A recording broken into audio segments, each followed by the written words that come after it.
The red sand stretched endlessly in every direction, broken only by the occasional scrub brush clinging to life in the Australian outback. Riley wiped sweat from her forehead and squinted at the geological scanner in her hands. The readings made no sense. Metal deposits this concentrated didn't exist naturally, not out here in the middle of nowhere. She climbed over another dune and stopped dead. Half buried in the sand sat something that belonged in a science fiction movie, not the real world. The hull curved in ways that seemed to defy geometry, smooth surfaces meeting sharp angles that hurt to look at directly. Crystalline structures jutted from what might have been engine housings. Scorch marks streaked across the metallic surface, and a massive gouge ran along one side like a giant claw had raked through it. Riley's hand trembled as she reached for her radio.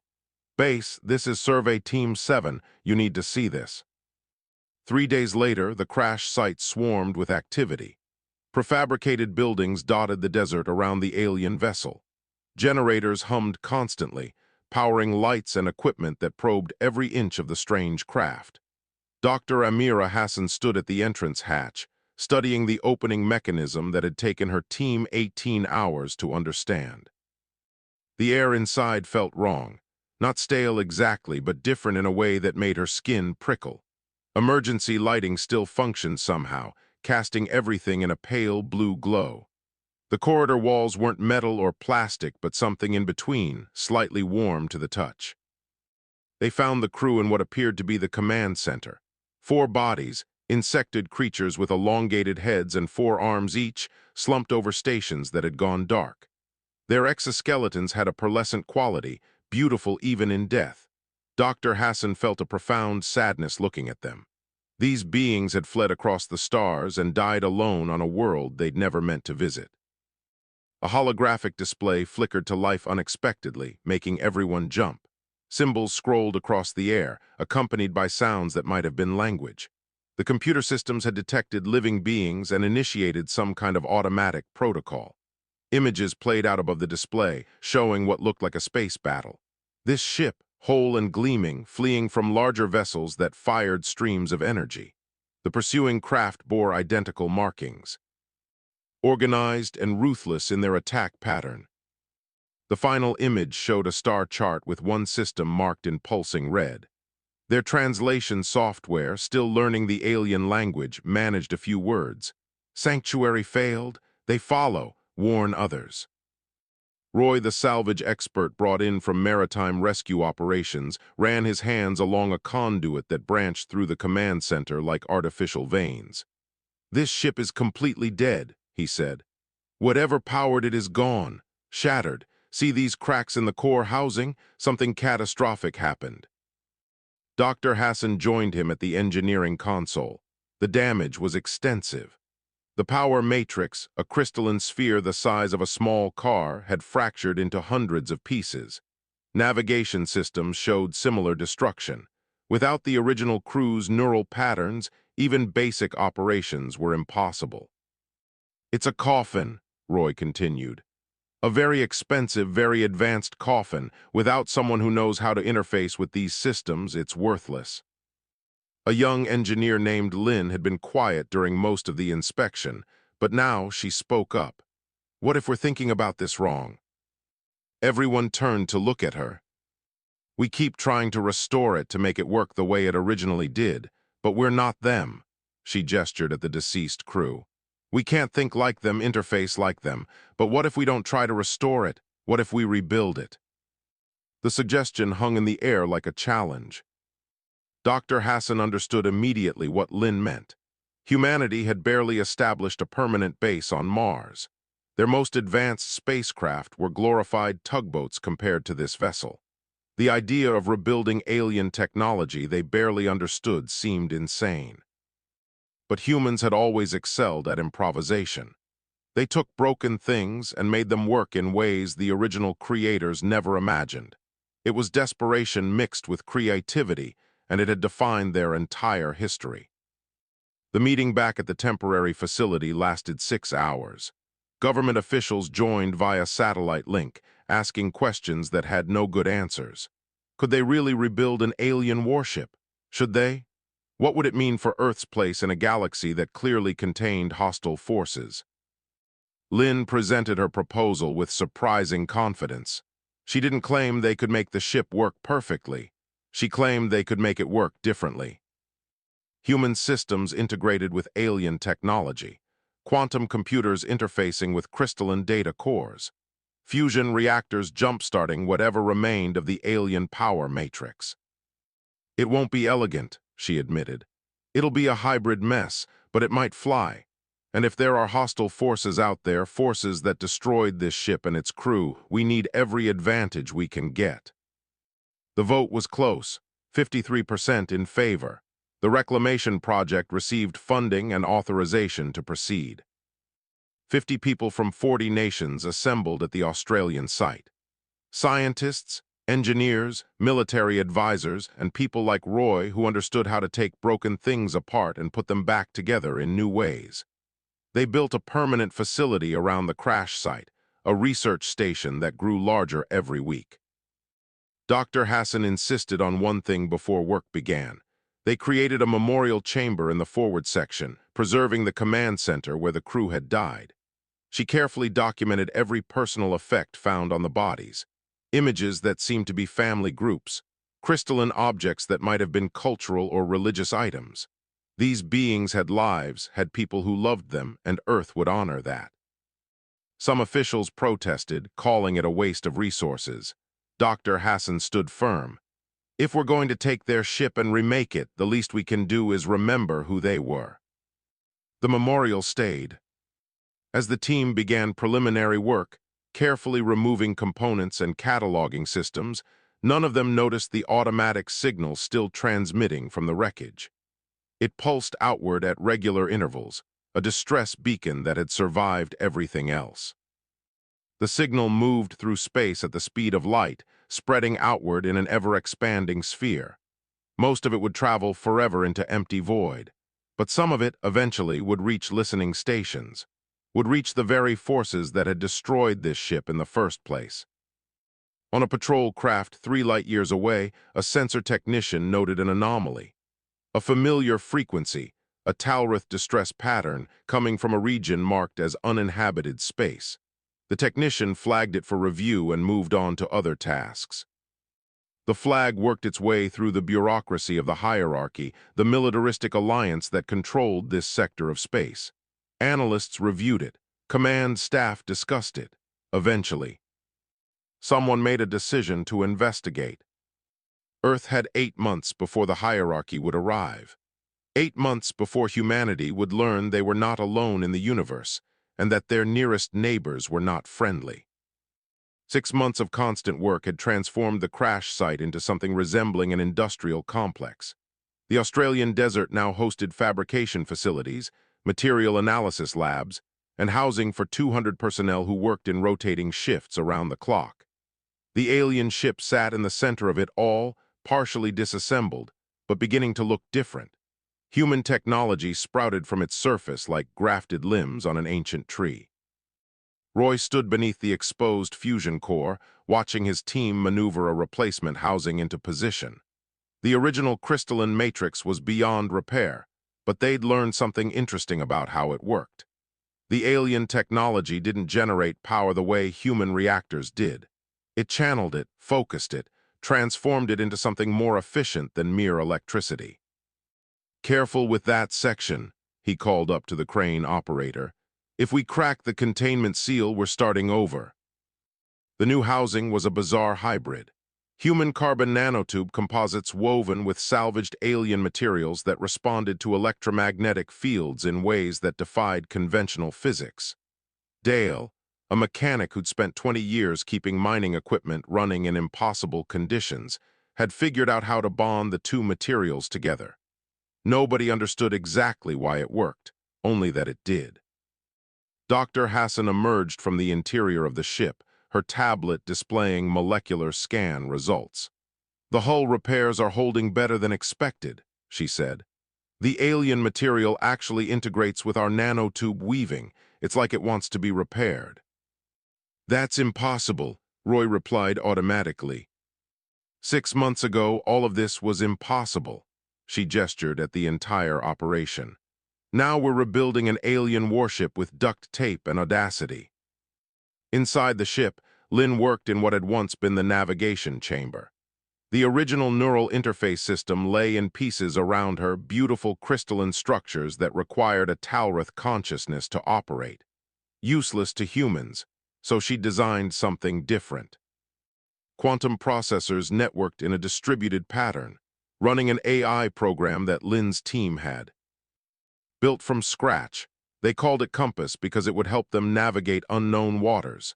The AI wasn't sentient, not truly, but it learned faster than anything humanity had created before. It had to.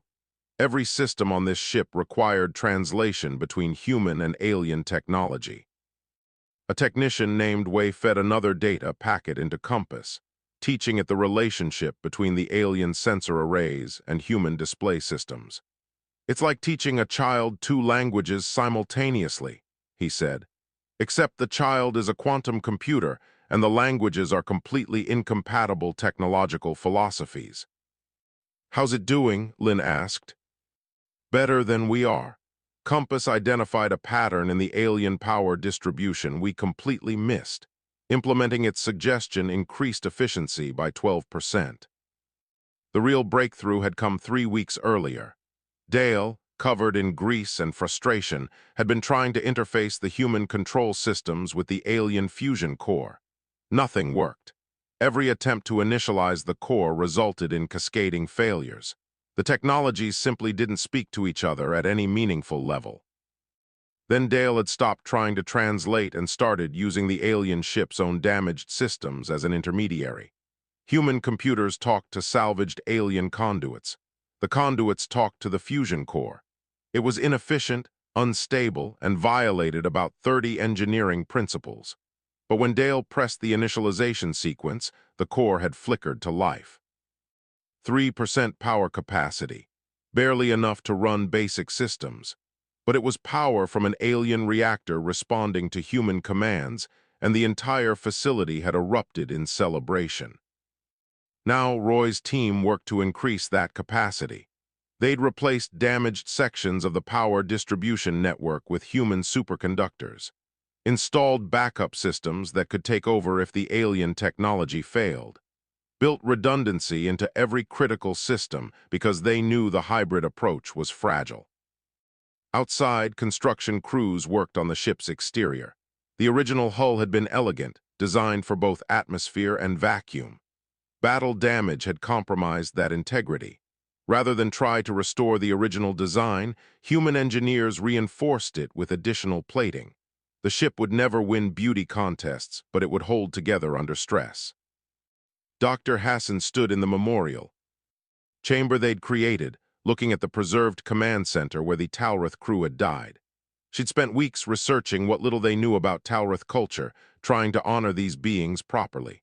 The holographic displays showed images from the crew's personal files.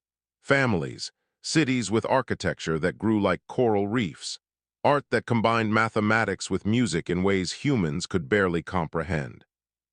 "Do you think they'd approve?" Roy asked, joining her in the chamber. "What we're doing to their ship?" "I think they were fleeing something terrible," Dr. Hassan replied. "I think they'd want their ship to protect someone even if that someone is a species they never met." The political situation on Earth had grown complicated. News of the project had leaked months ago despite security measures. Some people viewed it as humanity's greatest achievement, proof they could compete with advanced alien civilizations. Others saw it as dangerous provocation, rebuilding a weapon that would attract the very forces that had destroyed it originally. Protests erupted outside government buildings. Religious leaders debated the theological implications of alien contact. Scientists published papers arguing for and against continuing the project. Through it all, the work continued at the Australian facility because nobody could agree on what else to do. Lynn presented a progress report to the Oversight Committee via video link. "We've achieved stable flight capability in atmosphere," she explained. "The fusion core is operating at 17% capacity. Compass can coordinate basic ship functions. We're nowhere near combat ready, but we can fly." One committee member, a general who'd been skeptical from the start, leaned forward. When can we see a demonstration? 2 weeks. We need to complete the atmospheric control system integration first. The 2 weeks passed in a blur of final adjustments and safety checks. The day of the test flight arrived with perfect weather, clear skies stretching to every horizon. The ship, still half covered in scaffolding and external power cables, didn't look ready, but the numbers said it would work. Roy sat at the engineering station, watching system readouts that combined human and alien displays in ways that hurt to look at for too long. Lynn occupied what might have been the pilot's position, though her controls bore no resemblance to the original. Talrith interface. Compass handled most of the actual flying, but humans provided the decision-making. Fusion core online, Roy called out. Power distribution stable. We're at 18% capacity. Anti-gravity systems responding, another technician reported. Compensation algorithms active. Lynn's hands moved across the control interface, initiating lift sequence. The ship groaned, metal stressed against metal. Systems that had never been designed to work together struggled to coordinate. For a moment, nothing happened. Then they rose. Slowly, awkwardly, the ship lifted from its cradle. Sand blasted outward from the anti-gravity field. Alarms screamed warnings about power fluctuations and structural stress. Roy frantically rerouted energy as systems threatened to overload. But they flew, 20 meters up, then 50, then 100. The hybrid ship hung in the air above the Australian outback, defying gravity through a combination of alien technology and human desperation. She's stable, Lynn reported, hardly believing her own words. Compass, execute pattern alpha. The ship moved forward, describing a slow circle around the facility. It wasn't graceful. The movement had a halting quality, like someone learning to walk after an injury. Power consumption was enormous, but it worked. They landed after 15 minutes, the fusion core nearly depleted. As the ship settled back into its cradle, the entire facility erupted in cheers. They'd done it. They'd taken alien wreckage and made it fly. That night, as the celebration continued, Compass detected something unusual. A signal pattern buried in background radiation, consistent with Talrith distress beacon protocols. The AI flagged it for review but didn't interrupt the festivities. The signal was coming from beyond Neptune, 3 ships in perfect formation, moving toward the inner solar system. The hierarchy had arrived early. The emergency alert reached every world leader simultaneously. 3 unknown vessels had entered the solar system and were broadcasting a message in multiple languages, including English they'd somehow learned by monitoring Earth's transmissions. The message was simple and terrifying. Surrender the Talrith vessel for proper disposal and submit to hierarchy assessment. Humanity had 48 hours to comply. The United Earth Coalition convened within an hour. Screens showed the alien ships hanging beyond. Neptune, each one 3 times the size of anything humanity had ever built. Their hulls bore the same markings Lynn's team had seen in the Talrith battle logs. These were the hunters who destroyed the original crew. We have to give them what they want, one ambassador argued. We're not ready for conflict with an interstellar power. We're not ready to surrender our sovereignty either, another countered. Once we submit to assessment, we're under their control. Lynn sat in the Australian facility, watching the debate through a video link while her team scrambled around her. The Phoenix, as they'd officially named the rebuilt ship, was nowhere near combat capable. The successful test flight had been a miracle. Taking it into actual combat would be suicide. Roy appeared at her shoulder. Tell me you have a plan. We launch, Lynn said quietly. It's the only ship we have that might survive a single exchange of fire. Might is doing a lot of work in that sentence. You have a better idea. Roy looked at the Phoenix through the facility windows. Crews were already swarming over it, installing weapon systems that seemed absurd on an alien vessel.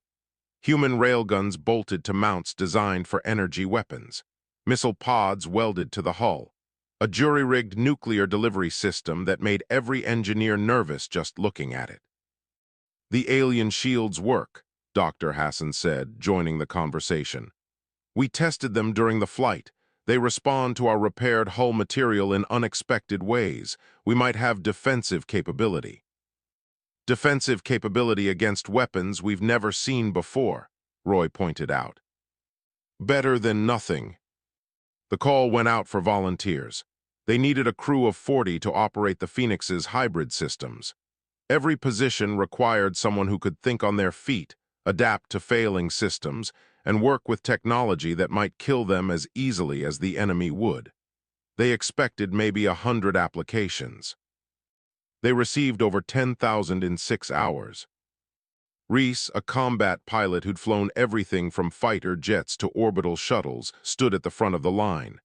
I've never flown anything like this, she admitted during her interview. But I've never backed down from a challenge either. Roy insisted on joining as chief engineer. Someone needs to keep this thing from falling apart mid-flight. Might as well be me. Dr. Hassan surprised everyone by volunteering despite Lynn's protests. I've studied this ship longer than anyone.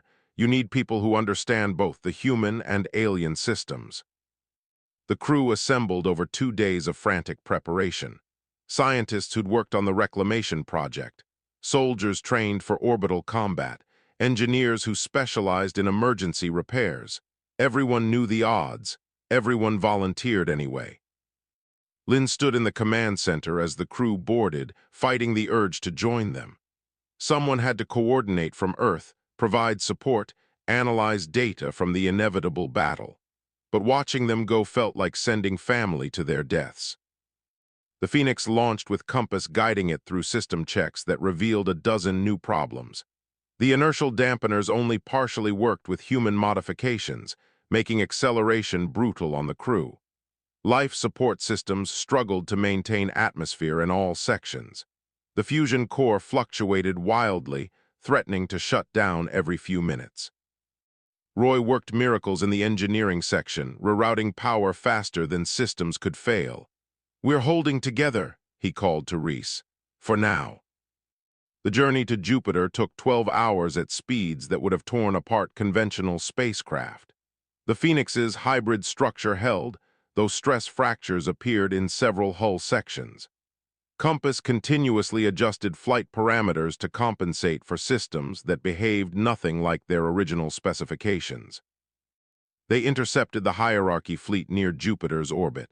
Up close, the alien vessels were even more intimidating. Sleek predators designed for one purpose, destroying threats to hierarchy dominance. Weapon ports covered their surfaces like scales on a shark.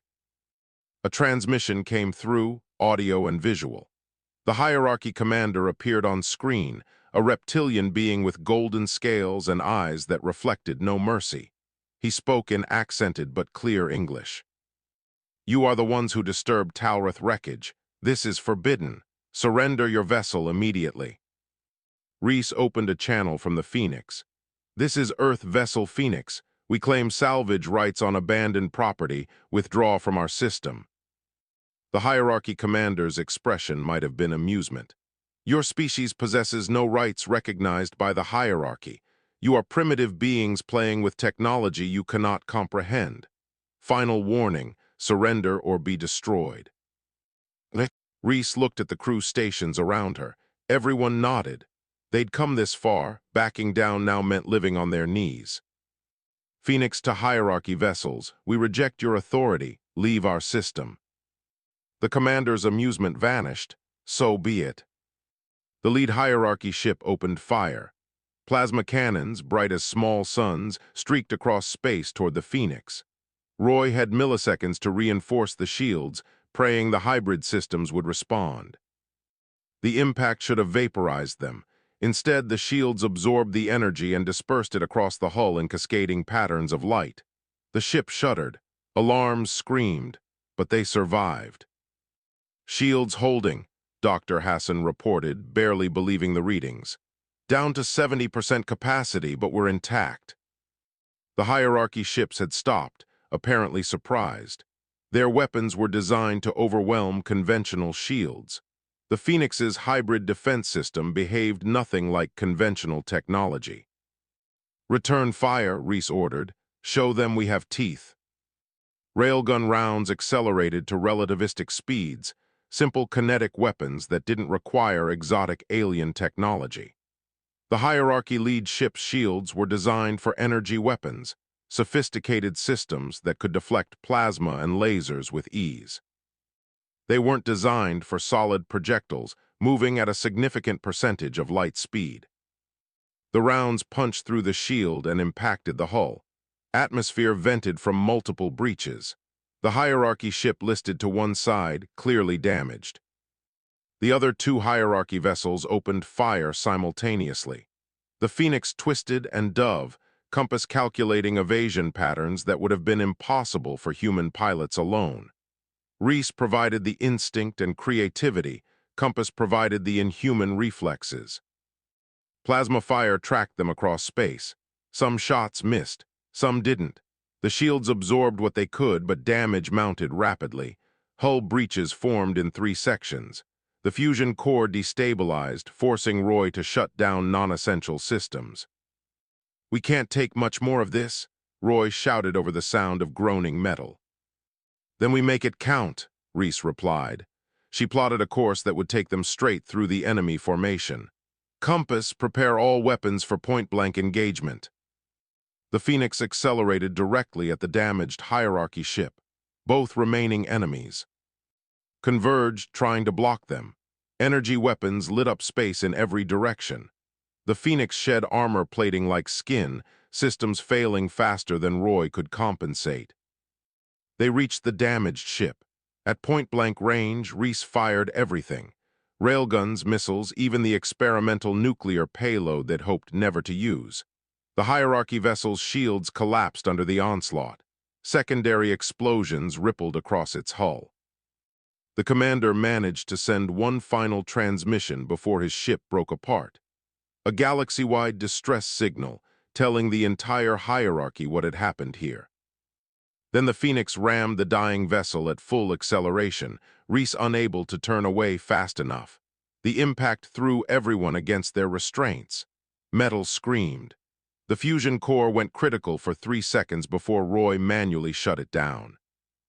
When the collision ended, the Phoenix drifted in space, barely functional. The hierarchy ship was debris. The 2 remaining enemy vessels held position at a safe distance, weapons charged but not firing. For several minutes, nobody moved. Then, slowly, the hierarchy ships turned and accelerated away from the solar system. They'd won, impossibly, insanely, they'd won.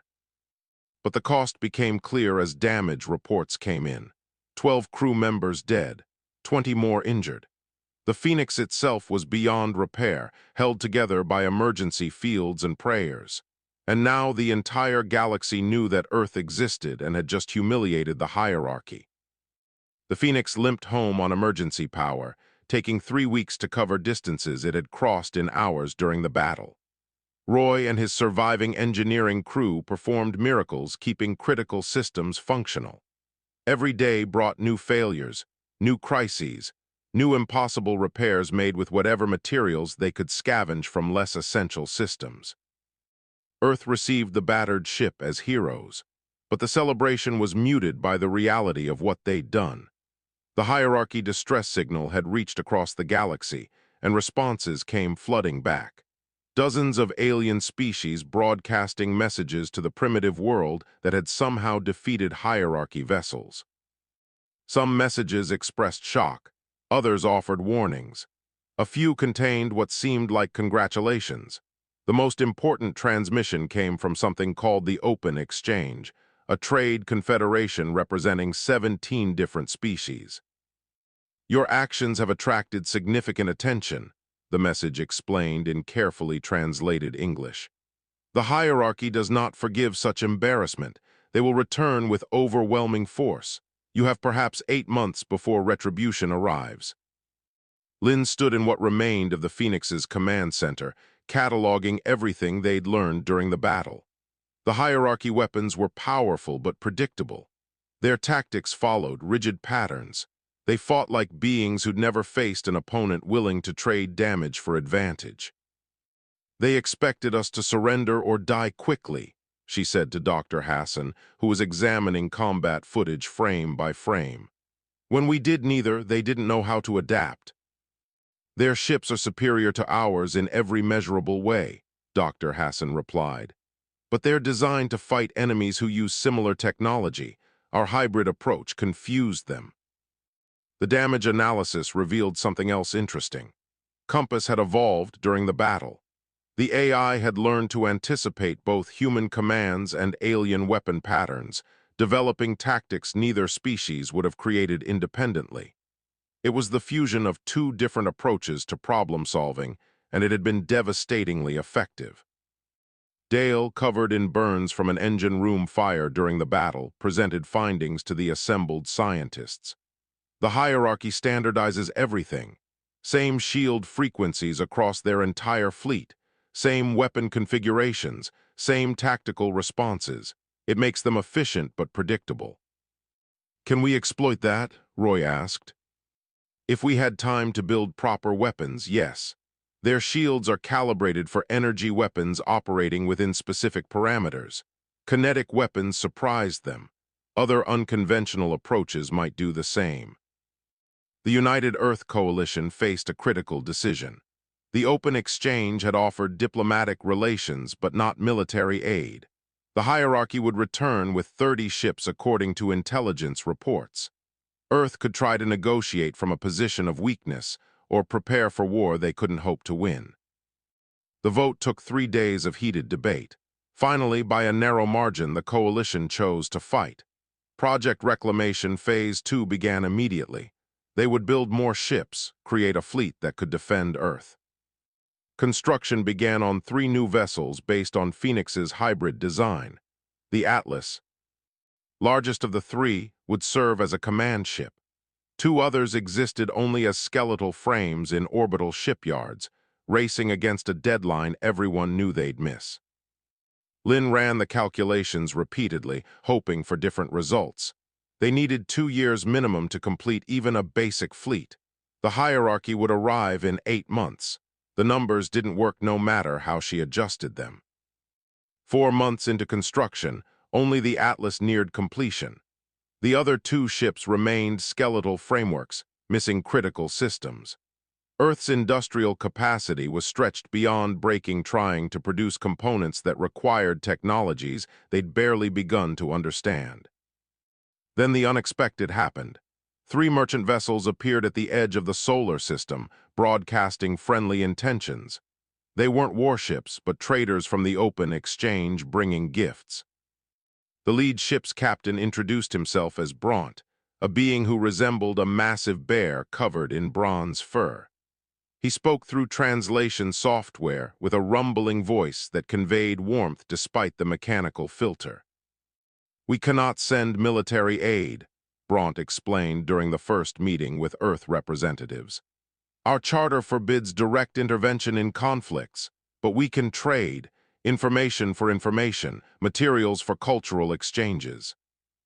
The gifts were extraordinary, refined materials that would have taken Earth years to produce, medical supplies based on technologies from a dozen worlds. Most importantly, detailed intelligence on hierarchy fleet compositions, command structures, and tactical doctrines. "Why help us?" Lynn asked during a facility tour she gave the alien merchants. Bront examined the half-built Atlas with what might have been admiration. "The hierarchy destroys diversity. They believe in one way their way. Every species they conquer becomes a client state, forced to adopt their methods, their thinking." He gestured at the hybrid ship with one massive paw. "You represent something different. Adaptation, integration. The galaxy needs more diversity, not less." Dr. Hassan showed Bront the memorial chamber they'd preserved from the Phoenix, now installed in the Atlas. The open exchange captain stood silently before the holographic displays showing the Talrith crew who died so far from home. "You honor those you never knew," he said quietly. "This is rare. Most species see only resources to exploit." He turned to Dr. Hassan. "The Talrith were traders once, part of the open exchange. The hierarchy destroyed their homeworld when they refused subjugation. These four were the last survivors we knew about. The revelation hung heavy in the air. The beings whose ship had crashed on Earth, who'd inadvertently given humanity access to the stars, had been fleeing genocide. Training intensified as the deadline approached. Reese, recovered from injuries sustained in the first battle, drilled new pilots in simulators built from Phoenix combat data. The training was brutal. Most scenarios ended in simulated death. But those who survived the simulations learned to think like Reese, to trade damage for advantage, to exploit enemy predictability. Sam, a volunteer who'd spent 20 years on oil rigs learning to repair impossible things under impossible conditions, developed emergency protocols that could be executed during combat. Hull breaches, power failures, life support breakdowns.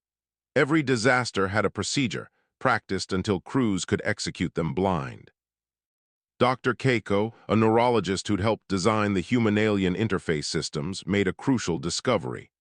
The hierarchy ships all shared a synchronized command network. It made them efficient, allowing coordinated attacks with perfect timing. But networks could be compromised, infected, disrupted. If we could get Compass into their network, she proposed during a tactical meeting, we might be able to create chaos. Even a few seconds of disruption could give us an advantage. How close would we need to get? Reese asked. Extremely close. Direct physical connection would be ideal. Roy understood the implication immediately. That's a suicide mission. Whichever ship makes the attempt won't survive. Then we make sure it counts, Lynn said quietly. The hierarchy fleet appeared exactly when intelligence predicted, right at the 8-month mark. 30 warships in perfect formation, a sphere that allowed overlapping fields of fire. They transmitted no surrender demands this time. They'd come to make an example of the species that had embarrassed them. Earth launched everything. The Phoenix, repaired to minimal functionality. The Atlas, barely tested but armed. The Titan, only 40% complete but carrying every weapon system they could mount on its skeletal frame. Hundreds of smaller craft, orbital defense platforms even. Civilian ships hastily retrofitted with weapons. It wasn't enough. Everyone knew it wasn't enough, but they'd come too far to surrender now. Lynn watched from Earth Command as the fleets moved toward confrontation between Mars and Jupiter. Every screen showed impossible odds. Every calculation predicted annihilation. But humans had survived impossible odds before. Reese opened a fleet-wide channel as they closed on the enemy. The hierarchy expects us to die quietly. They think we're primitives who got lucky once. Let's teach them that luck had nothing to do with it. The Phoenix, Atlas, and Titan scattered in 3 different directions. The hierarchy fleet, confused by the unconventional formation, hesitated for crucial seconds. Those seconds gave Earth's forces time to close distance, to get into range where human weapons could matter. Then both sides opened fire, and space became chaos. Plasma fire turned space into a killing field within seconds of engagement. 3 Earth defense platforms simply ceased to exist, vaporized by coordinated hierarchy volleys. The enemy fought with practiced precision, their sphere formation allowing multiple ships to target single opponents while maintaining defensive overlaps. But the Phoenix, Atlas, and Titan refused to play by conventional rules. They scattered in seemingly random directions, forcing the hierarchy to split their attention. Smaller Earth craft swarmed like angry hornets, individually harmless but collectively disruptive. The hierarchy had expected a defensive formation they could methodically dismantle. Instead, they faced chaos. Dale's electromagnetic pulse missiles proved their worth immediately. Calibrated specifically to hierarchy shield frequencies based on intelligence from the open exchange, they didn't destroy ships but created momentary vulnerabilities. A hierarchy cruiser's shields flickered under EMP bombardment just long enough for Atlas railgun rounds to punch through. The cruiser didn't explode, but it tumbled out of formation, venting atmosphere and debris. Sam coordinated damage control across the Earth fleet through frantic radio communications. A destroyer lost life support in 3 sections. Sam talked the crew through emergency seal procedures while they dodged plasma fire. A frigate's fusion reactor threatened to go critical. Sam identified a rerouting solution in seconds that would have taken engineers hours to calculate under normal circumstances. Phoenix taking heavy damage, Roy's voice came through crackling with static. Port shields down to 30%, fusion core fluctuating. We need to make our move soon or we won't be able to make it at all. Reese acknowledged while spinning the Phoenix through a maneuver that should have torn the ship apart. The hybrid structure held, barely. She targeted a hierarchy battleship that had broken from the main formation to pursue smaller Earth craft. Compass, calculate ramming vector. We're going in. Dr. Keiko worked feverishly in the Atlas technical section, preparing the network intrusion package for Compass to deliver. The AI would need to survive long enough to establish contact with hierarchy systems, then inject code designed to exploit their synchronized network. It was theoretical. It was desperate. It was their only chance. The battle's brutality escalated. Earth forces fought with the fury of beings defending their home, trading damage they couldn't afford for kills they desperately needed. A hierarchy destroyer fell to massed missile fire from a dozen small craft that immediately paid the price, annihilated by the destroyer's dying volleys. An Earth cruiser overloaded its fusion reactor deliberately, positioning itself next to a hierarchy battleship before detonating. Both ships vanished in nuclear fire. 5 hierarchy ships were destroyed or crippled in the first 20 minutes, but Earth had lost half its fleet. The math was terrible. At this rate, the hierarchy would win through simple attrition. Phoenix to Atlas, Reese transmitted. We're making our run. Tell Lynn we made it count. Roy met her eyes across the command center. They'd worked together for over a year, taking alien wreckage and transforming it into something unprecedented. Now they'd ride that transformation to its conclusion. All hands brace for impact, Roy announced shipwide. It's been an honor. The Phoenix turned directly toward the hierarchy flagship, a massive vessel that served as the command hub for their synchronized network. Plasma cannons tracked the human ship immediately. Energy weapons blazed from a dozen positions, all converging on the Phoenix. The shields absorbed what they could. The hull took the rest. Armor plating vaporized. Internal bulkheads melted. The fusion core redlined as Roy pushed it beyond every safety limit. Sections of the ship simply tore away, spinning off into space as superheated metal. But they kept accelerating, kept closing. Crew members died at their stations. Dr. Hassan perished when a plasma bolt breached the hull next to the medical bay.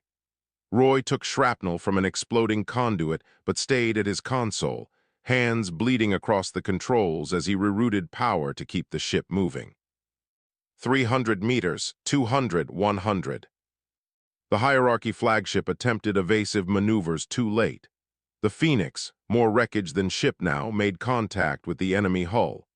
Compass, given its final instructions, established direct connection with hierarchy systems and launched the intrusion. For 47 seconds, the entire hierarchy fleet went dark. Navigation systems crashed. Weapons offline. Shields collapsed. Communications jammed. 30 ships hung helpless in space as their synchronized network tore itself apart trying to purge the human AI invading their systems. 47 seconds wasn't long, but against opponents who'd trained for years to exploit brief opportunities, it was an eternity. The Atlas and Titan focused everything on the largest intact hierarchy vessels. Without shields, the enemy ships were vulnerable in ways they'd never experienced. Railgun rounds tore through hulls like paper. Missiles found reactor cores and detonated them from inside. Nuclear weapons bloomed across the formation like deadly flowers. Smaller Earth craft swarmed damaged vessels, targeting specific systems identified by open exchange intelligence. Engine clusters, weapon arrays, life support generators. Every weakness exploited ruthlessly while the hierarchy network struggled to recover. When the 47 seconds ended and hierarchy systems came back online, 14 of their ships were destroyed or crippled beyond combat capability. The remaining 16 were scattered, disorganized, wounded. They'd lost formation integrity, and with it the tactical advantage that had made them dominant. The hierarchy commander, his flagship burning and listing badly, transmitted on all frequencies. Not surrender, but something humans recognized from their own military history. A tactical withdrawal. The enemy ships, those that still could, began accelerating away from the battle space. They'd won. Against impossible odds, Earth's cobbled-together fleet had forced a hierarchy retreat. But victory felt hollow as damage reports flooded in. 4,000 dead. Across all Earth forces, the Phoenix was gone, everyone aboard perished in the ramming attack. The Titan drifted powerless, its incomplete structure too damaged to repair. Even the Atlas had taken critical damage that would require months to fix. Lin received Roy's final transmission, recorded seconds before the Phoenix made contact. His voice was calm despite the chaos audible in the background. "We made it work, Lin. We took their garbage and turned it into something that mattered. Whatever happens next, remember that. Humans don't need to be the strongest or the most advanced. We just need to be too stubborn to quit." The transmission ended in static. Recovery operations began immediately. Ships that could still maneuver searched for survivors in escape pods and damaged vessels. Medical facilities across Earth and orbital stations overflowed with wounded. Memorials were planned for the thousands who'd sacrificed everything. But even in grief, Earth's leadership understood what the victory meant. The hierarchy had retreated, but they'd also learned that humans were dangerous, learned that conventional tactics didn't work against opponents willing to innovate and sacrifice in equal measure. The galaxy took notice. Within hours, diplomatic messages flooded Earth's communication networks. Species that had remained neutral now offered trade agreements. The open exchange formally invited Earth to join as full members. Even enemies of the hierarchy reached out, seeing potential allies in the species that had bloodied the mighty empire. Bront arrived personally to deliver the open exchange's formal invitation. He stood with Lin in the orbital shipyard where 20 new vessels were under construction, humanity's answer to the threat they knew would return. "You changed the equation," the massive alien said. "Other species saw what you did and found courage they'd forgotten they had. The hierarchy rules through fear of overwhelming force. You proved that force can be overcome." Lin looked at the construction crews working on the new ships. Each one incorporated lessons from the battle, blending human and alien technology in ways neither species would have developed alone. The designs were cleaner now, more refined, but still fundamentally hybrid. "They'll come back," she said, "stronger, better prepared." "Yes," Bront agreed, "but so will you, and next time you won't face them alone." 6. Months after the battle, Earth's orbital shipyards operated at capacity around the clock. The skeletal Titan had been rebuilt stronger than before, incorporating everything learned from combat. 4 new vessels joined construction, each one a unique expression of humanity's hybrid approach to starship design. They bore names honoring those who'd fallen: the Roy, the Hassan, the Reese. Lin stood in the Roy's engineering section, reviewing power distribution systems with Sam.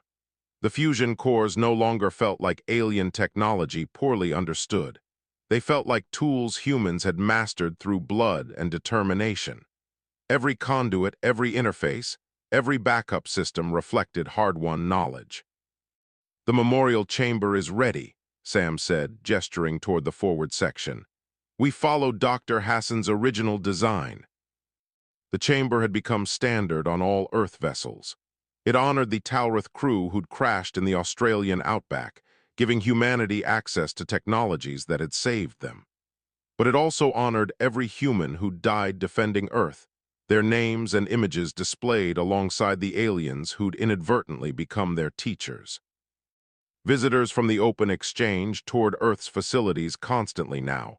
Engineers from 17 different species studied human hybrid designs with fascination. Some expressed admiration, others confusion. All recognized something unprecedented. An insectoid engineer named Trill, whose species specialized in shield technology, examined the Roy's defensive systems with obvious bewilderment. "This shouldn't work," she kept repeating through her translator. "The integration between your carbon weave hull and our shield generators violates fundamental principles."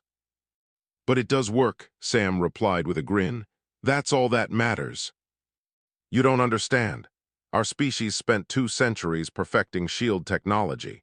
You achieved comparable results in 18 months by ignoring everything we know." "We didn't ignore it," Lynn corrected. "We just approached it differently. You optimized for efficiency. We optimized for survival." Earth's diplomatic status transformed overnight. The species that had been primitives playing with salvage were now full members of the open exchange with voting rights and trade agreements spanning dozens of worlds. Human ships carried cargoes between star systems. Human engineers consulted on projects across the galaxy. Human tactics were studied in military academies that had operated for centuries before Earth developed agriculture. But the hierarchy hadn't forgotten or forgiven. Intelligence reports tracked their movements across their empire. They were consolidating forces, recalling fleets from border regions, preparing something massive. The hierarchy had been embarrassed twice. They wouldn't allow a third humiliation.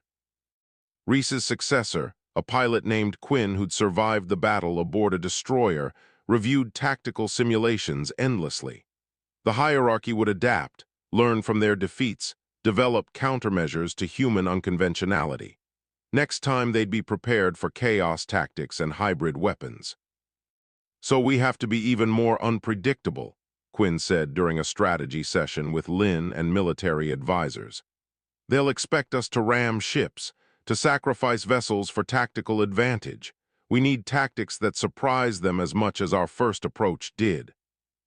Dr. Keiko, promoted to head of AI development after her network intrusion concept, had turned the battle, presented new capabilities for the evolved compass systems. The AIs had learned during combat, developing tactical awareness that surpassed original programming. "Compass doesn't just execute orders anymore," she explained.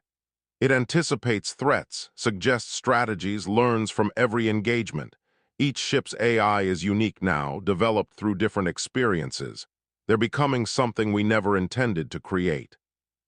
"What's that?" Lynn asked. "Partners, true partners in a way that bridges species boundaries."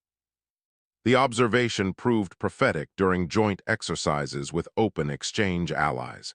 Human vessels operating alongside alien ships demonstrated coordination that surprised everyone involved. The hybrid crews, mixing human adaptability with alien expertise, achieved results neither species could manage independently.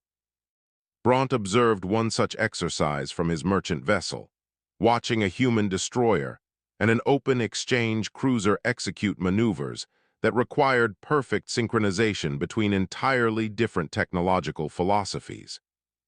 "You've changed more than your military capabilities," he told Lynn during a diplomatic dinner. "You've changed how species interact. Before Earth, everyone assumed cooperation meant one species adopting another's methods. You've proven different species can maintain their uniqueness while working together." "We had no choice," Lynn replied. "We couldn't be Talrath, couldn't use their technology the way they did, had to make it work our way." Necessity became innovation, and innovation became philosophy. Bront raised his glass in the human custom he'd learned. "The hierarchy destroys diversity because they fear it. You've shown the galaxy that diversity is strength." The warning came 3 months later. Hierarchy fleet movements indicated a major mobilization. Not 30 ships this time. 90, 3 full battle groups converging on a single target. Earth. The United Earth Coalition convened immediately. They had 20 ships now, all combat-tested and crewed by veterans. The open exchange pledged support, though their charter still limited direct military intervention. But 20 ships against 90, even with allies providing intelligence and supplies, seemed hopeless. Lynn stood before the council, presenting options everyone already knew. "We can evacuate non-combatants to open exchange worlds. Preserve humanity if Earth falls, or we can fight with everything we have and hope it's enough. The vote was unanimous. They'd fought for Earth before, they'd fight again. Preparation began on an unprecedented scale. Every orbital platform armed, every ship armed and crewed. The civilian population trained for evacuation procedures while knowing most wouldn't survive if defenses failed. Earth's industries produced weapons and ammunition at rates that would have seemed impossible a year earlier. Quinn drilled the fleet relentlessly. Every pilot learned a dozen tactics. Every engineer practiced emergency repairs blindfolded. Every crew cross-trained on multiple systems because death would create gaps that needed filling instantly. The Hierarchy fleet appeared 6 months after the intelligence warning, exactly on schedule. 90 warships in 3 perfect spheres, each formation capable of devastating planets independently. They didn't bother with demands or negotiations. They simply began advancing toward Earth, weapons charging. Lin watched from command, surrounded by displays showing impossible odds. 20 human ships plus orbital defenses against 90 hierarchy vessels with centuries of military experience. The math predicted annihilation. Then something unexpected happened. Ships began appearing at the system's edge. Not open exchange merchants this time, warships bearing the markings of 7 different species. Not many from each, 3 or 4 vessels per species, but enough to matter, enough to announce they were choosing sides. Braunt's face appeared on the main screen. The open exchange charter forbids direct intervention, but individual captains can make their own choices about where they travel. His expression was fierce. We choose to be here. 20 human ships became 43, still outnumbered 2 to 1, still facing destruction, but not alone. The Allied fleet formed not in rigid spheres, but in loose, flexible groups. Human vessels at the center, alien allies on the flanks. No unified command structure, no synchronized networks. Just species that had decided diversity was worth defending. Quinn opened channels to all Allied ships. They expect us to break and run, to recognize superior force and surrender. Instead, we're going to teach them why diversity terrifies them. The Hierarchy fleet closed, weapons reaching maximum effective range. Plasma cannons charged, missile bays opened, energy shields at maximum strength. Then the Allied fleet charged directly at them, every ship at full acceleration, broadcasting battle cries in 17 different languages. The Hierarchy formation hesitated, confused by the suicidal approach. That hesitation cost them 3 ships in the opening exchange. The battle that followed would be studied for generations, not for tactical brilliance or technological superiority, but for what happened when beings who refused to surrender fought alongside each other. Each species contributed unique capabilities: human adaptability, Talrith speed, Quinter shield strength, Braunt's species raw firepower. The Hierarchy fought with perfect coordination and overwhelming force. The Allies fought with chaos and creativity and stubborn refusal to quit. Ships burned on both sides, the void filled with debris and desperate transmissions. But slowly, impossibly, the Allied fleet pushed forward, not winning but surviving, trading damage for space, exploiting every moment of Hierarchy confusion when the enemy encountered tactics they'd never seen before. After 6 hours of brutal combat, the Hierarchy commander transmitted an offer: cease fire, mutual withdrawal, territory acknowledged. It wasn't surrender, but it was recognition that conquering Earth would cost more than the Hierarchy was willing to pay, recognition that diversity created strength that couldn't be predicted or easily overcome. The Allied fleet held position as Hierarchy ships withdrew, 30 human vessels destroyed or crippled. Allies had lost 12, but Earth survived, and the galaxy learned a lesson it wouldn't forget. Humanity could stand alongside anyone willing to preserve their right to exist.